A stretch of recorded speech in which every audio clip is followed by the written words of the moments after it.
ang iyon, kaya binili ko kahit na may kama pa ako sa kwarto. Wala, ganoon talaga ang buhay, mabilis lang ako magpalit.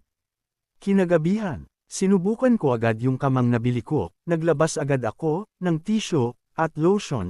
Ay! Teka, mali pala, sorry po. So ayun na nga, hinigaan ko na yung kama at agad akong nakatulog.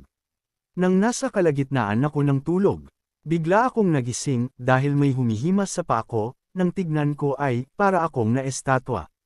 Isang babaeng nakaputi ang nakita ko sa paanan ko, pinilit kong igalaw ang katawan ko, dahil nakakatakot ang babae, dahil nang tignan ko siya, bigla siyang ngumiti ng napakalaki.